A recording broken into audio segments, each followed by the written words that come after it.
Great to have with us as our halftime guest, the ladies basketball coach at South Georgia Tech, Jason Carpenter. Coach, how are you? I'm doing well, Robert. Thank you.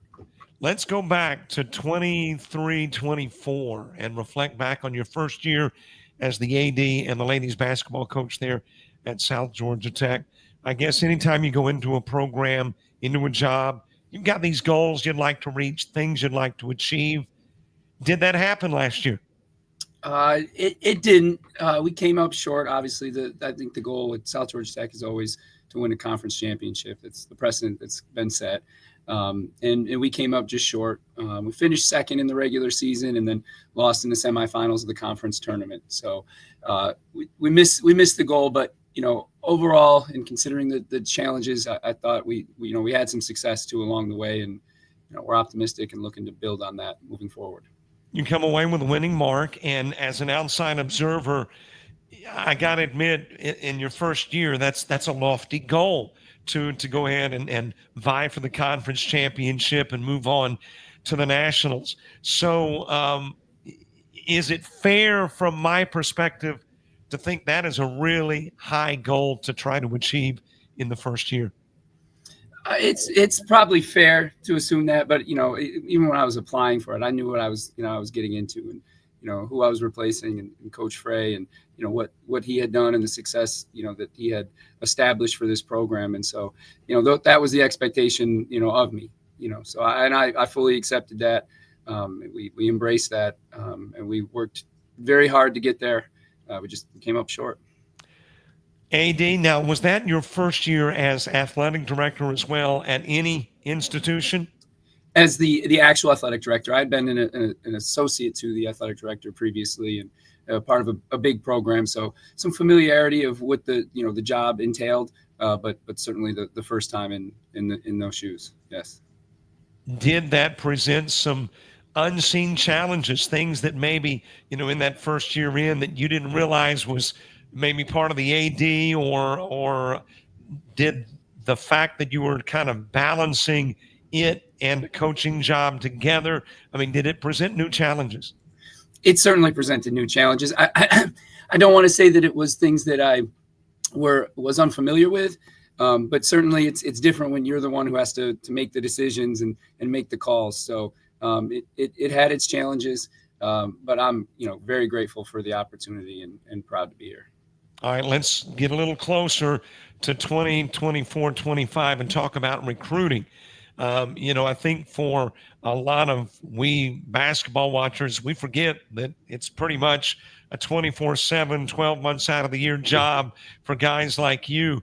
So the recruiting aspect, how did it go? Were you pleased with who you've signed? So, yeah, I mean, again, got a slightly late start. When I got the job in August, believe it or not, even at the JUCO level, there's a lot of recruitment that's already gone on for that, next year coming up. And so a slightly later start than I would have liked to have gotten, under different circumstances. But yes, overall, very pleased with what we were able to bring in, for this year. We ended up bringing 3 back from last year's team. And so we have 13 on the roster, and so we had 10 freshmen that we had to go out and find, and we had to find players that were going to be ready to make a contribution right away. So, yes, very pleased so far. Does it add a little extra pressure to you as a coach from the standpoint, and I don't know if I'm going to explain this correctly, but, okay, you come in your first year, you've got, recruits that were recruited by a different coach, Coach Frey. So maybe there's a little bit of an outlet if things go awry, but now this is your, for the most part, your recruits. So does it add a little pressure to you to succeed? Yeah, I don't know if it adds pressure too much. I'm always going to have high standards, for myself in this program, and so I don't know that I feel any extra pressure, but it is the truth. This year is my class. These are the players that I brought in, and we recruited them to be a part of the system that I want to run, and I want to build upon moving forward. Last year I said it was. Last year was kind of the get through it, make the most of that year and that team and those circumstances. But this year is really the rebuild. And I don't say rebuild with low expectations. We have very high expectations still, but it is certainly that building on, my program and philosophy and style. I probably should have alerted you in advance to this next question, but I don't prepare questions, so they That's pop fine. into my head. Um, the ladies that played last year and moved on. I know Vera Guninen went to Gonzaga. Yes. What about the others? Where are they at that are playing this year elsewhere? Ava Fatsa was actually a relatively early commit. She signed earlier than Vera did. She went to George Washington University, so the Atlantic 10. That's high mid-major, just below that Power 5, Power 6 conference mark. So that was a great opportunity for her, and obviously a very strong academic school. Isabel Bueno went to Champion Christian College. And Greta Carollo ended up at Eckerd College down in St. Petersburg, Florida. She's loving life on the beach down there, and it's a Division II program. And she had some Division I offers, but that's an excellent Division II program. They're very well coached, and you can't beat St. Petersburg. So 24 and 25. All right, let's get to this year. What is the goal for Jason Carpenter? What at the end of the year is the only thing acceptable from your perspective? Well, again, the banners on the wall dictate that we better be looking and expecting to hang another one, and that's certainly what we're preparing to do.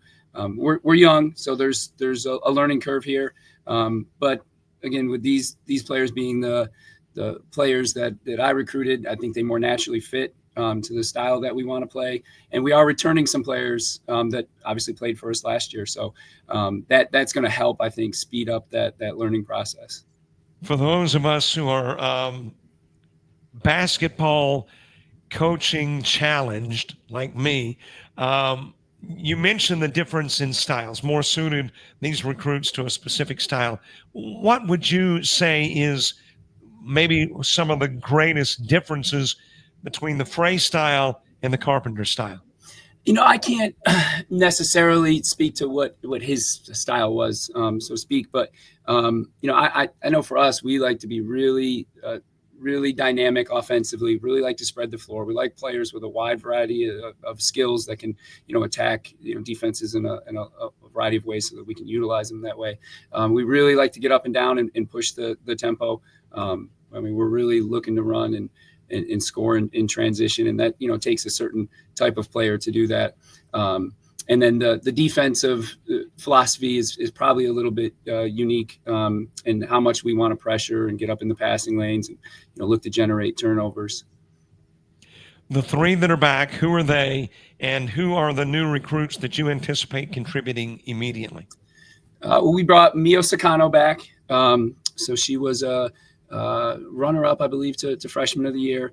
She played, again, you talk about dynamic type players. She started off the year last year as a freshman for us as our starting point guard. And, eventually we moved her into like a starting low post player.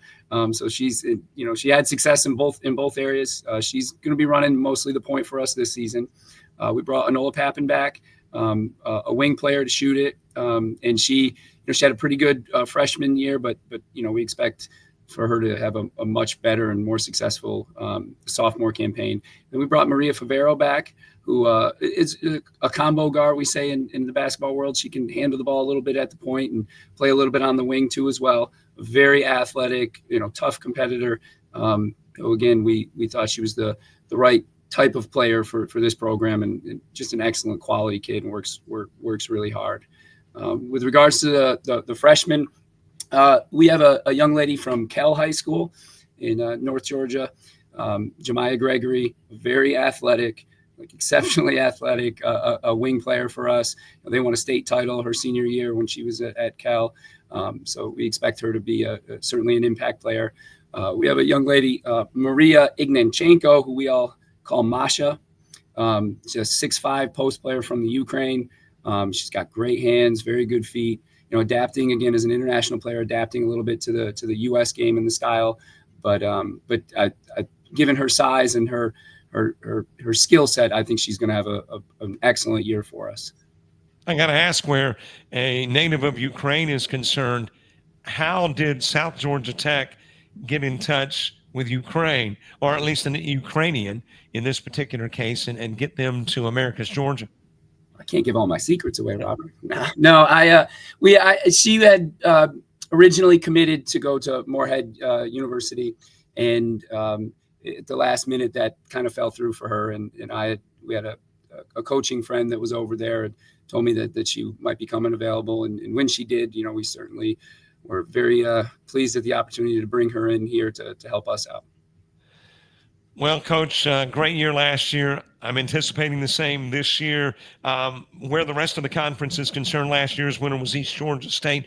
Are they still maybe one of the top tier teams? Who's the team to beat outside of South Georgia Tech? Well, I mean, East obviously, being the reigning champion and bringing back the freshman of the year and their post player, as well as I think they got a guard back that was very good but was injured most of the year last year. So they're certainly that team that people are looking to knock off. But I think Albany Tech is going to be very talented. They brought 2 guards back. Who were both very good players as freshmen, as well as some other, very good high school players coming in. And Central Georgia Tech, again, I think is going to be pretty good. They've got a new coach and a new cast of players, but it's going to be competitive. It always is when you play each other 3 times, for conference bragging rights and titles on the line. Games are going to be competitive. Coach, looking forward to your sophomore year there at South Georgia Tech. Congratulations on a great 2023-24. And we're looking forward to 24-25. Thanks for being our guest. Thank you, Rob. Thank you very much. Take care. You too.